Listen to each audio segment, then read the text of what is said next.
Police प्रशासन मुकदमों के जोर पे ही जनता की आवाज को दबाने का प्रयास कर रही है।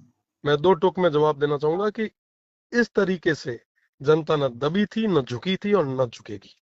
और रही बात दूसरी, आपने सीआईडी सीबी जांच कर रही है, सीआईडी सीबी इस चीज की भी जांच करे कि उन लोगों को, उन दो लड़कों को क्यों डिटेन किया गया, आखिर उनका कसूर क्या था, किस लिए, किस अधिकारी ने किसके कहने पे उनको डिटेन किया, क्या उनका जुर्म था, अगर जुर्म नहीं था तो फिर क्यों।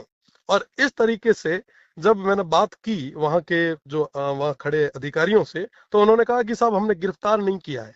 तो जब आपने गिरफ्तार नहीं किया गया है तो आप जबरदस्ती, जबरन किसी को गाड़ी में यूं नहीं बिठा सकते।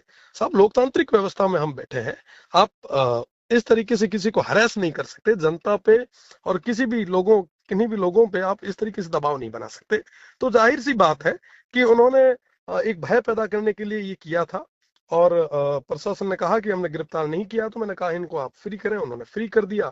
पर उसके बाद में 48 घंटे बाद पता नहीं, कोई अहमदाबाद और जयपुर में बैठे बैठे बड़े बड़े लोगों, कोट पैंट वाले लोगों के इशारों पे जब प्रशासन, जब उनकी कठपुतली बन के रह जाती है, तो उनके कहने पे ये मुकदमा उन्होंने दर्ज किया। उनको लगता था कि साहब ये मुकदमा दर्ज कर देंगे, और मुकदमा दर्ज करने के बाद में ये क्या कर लेंगे, इनकी आवाज को हम दबा देंगे। तो मैं ये एक साफ सुथरे शब्दों में कहना चाहूंगा कि जनता के आशीर्वाद के साथ ये लड़ाई लड़ने के लिए आगे आया था, और मजबूती से आखिरी दम तक लड़ूंगा। आप एक नहीं, आप 10 मुकदमे करें, न झुके थे न झुकेंगे, मजबूती से हक और अधिकार के लिए लड़ाई लड़ी। आपको लगता नहीं कि किसी के प्रेशर से, को राजनीतिक दबाव के चलते ये मुकदमा दर्ज हुआ? क्योंकि घटना शुक्रवार की है और मुकदमा दर्ज हुआ है शनिवार देर शाम दर्ज हुआ है। तो आपको लगता नहीं यदि वाकई उसी तो उसी दिन दर्ज होता? देखो, मैं आपको कहना चाहूंगा कि ये पॉलिटिकल प्रेशर नहीं है, ये मल्टीनेशनल कंपनियों का प्रेशर है। आज प्रशासन उनकी कठपुतली बनी हुई है, और जिसके कारण 48 घंटे बाद इनको बेबस होके ऐसे मुकदमे दर्ज करने पड़ रहे हैं। और इनको लगा, क्योंकि मल्टीनेशनल कंपनीज की अभी तक ये एक फितरत रही है कि जो कोई भी आपके खिलाफ प्रदर्शन करने आए, विरोध करने आए, तो उन पे मुकदमे दर्ज कर लो। मैं उनको कहना चाहूंगा कि मैं पढ़ा लिखा हूं, मैं एक वकील हूं। आप इस तरीके से जनता की आवाज को नहीं दबा सकता। साथ ही साथ यहाँ की जनता ने मुझे वोट के रूप में आशीर्वाद दिया है, उन्होंने इसलिए दिया है ताकि मजबूती से इनकी बात को रख पाऊं, और मैं आने वाले समय में भी मजबूती से इस लड़ाई को लड़ूंगा। आप इस तरीके से इन झूठे मुकदमों के बल पे इन लोगों की आवाज को दबा नहीं सकते, इस जनता की आवाज को दबा नहीं सकते। लड़ेंगे, डट के मुकाबला करेंगे, और ये छोटी हरकतें ना करें। आपको अगर बात करनी है, कुछ करना है, तो आप मजबूती से सामने आके बात करें। आप देखो, आप एक सम्मानी लॉयर भी हैं, आप कानून के ज्ञाता है।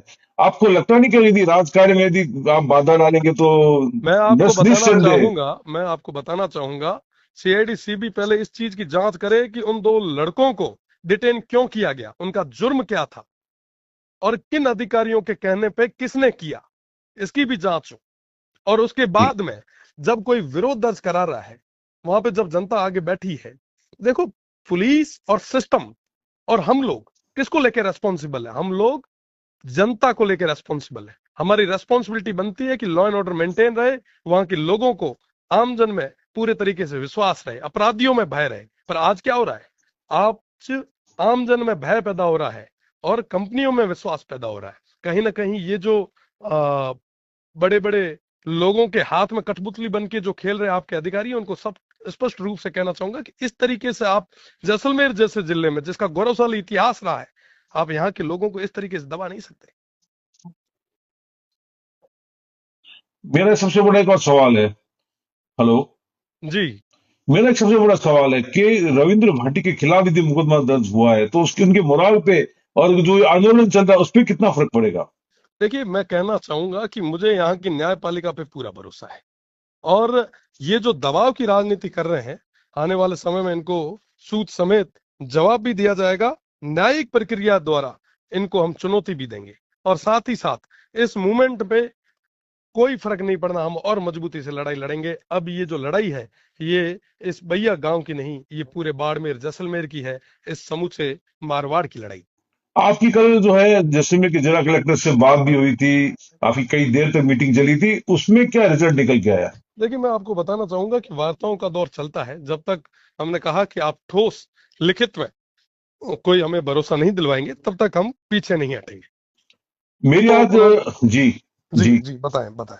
मेरी आज जो है प्रतापपुरी महाराज जो पोखरण के विधायक है, मेरी उनसे भी बात हुई थी। मैंने पूछा कि भाई शिव विधायक अकेले इस लड़ाई में है, उरण गोचर को बचाने की, सुरक्षित करने की लड़ाई में अकेले विधायक जो है वो आगे आ रखे हैं।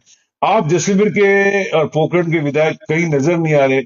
आपको लगता नहीं कि इसका कहीं इन्वॉल्वमेंट कहीं नजर नहीं आ रहा भाजपा आगे, और कहीं भी जो जाने माने कई लोग हैं जो इस उरण को बचाने के लिए कहीं आगे नजर नहीं आ रहे? क्या आप क्या समझा जाए कि क्या मतलब भी कोई राजनीति हो रही है या क्या हो रहा है? देखिए, सभी का साथ है और ये लड़ाई ना मेरी है ना आपकी है, ये हम सभी की एक साझी लड़ाई है। इस क्षेत्र की लड़ाई है, यहाँ के बासिंदों की लड़ाई है, जो अपनी संस्कृति और विरासत को बचाने के लिए लड़ रहे हैं। साहब, ये ओरण क्या है? ये हमारी विरासत है। साहब, बडेरा ये वास्ते है माथा दीना।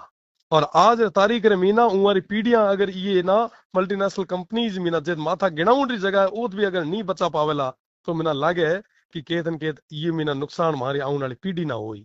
और जाहिर सी बात है कि ये ना बचाने की जरूरत है। और ये वास्ते जेत भी लड़ाई लड़नी पड़ी, मजबूती में लड़ा। साथ ही साथ कहना चाहूं आप चैनल रे माध्यम मीना कि जदे भी अगलो हाउस आ है वो विधानसभा रे मीना मजबूती में ये ओरन रही, ये क्षेत्र रही, ये एतरे लोगों री बात ना मजबूती में रखी। मतलब ये मुकदमा रविंद्र सिंह के हौसले को कहीं डगा नहीं पाएगा, और उनकी लड़ाई ऐसी जारी रहेगी। मजबूती के साथ जारी रहेगी। आप सभी के साथ और सहयोग के साथ मजबूती से इस क्षेत्र की बात को आगे तक रखेंगे और इस क्षेत्र की जनता को कहीं पे भी कमजोर नहीं होने देंगे। मतलब मुकदमा दर्ज करके आपको कमजोर करने की साजिश हो सकती थी। मैं पहले भी कह चुका हूं कि कदम कदम पर लड़े थे तुमसे, कदम कदम पर लड़ेंगे तुमसे। दम है कितना दमन में तेरे, देख लिया है, देखें। ये थे रविंद्र सिंह भाटी जो शिव के विधायक हैं।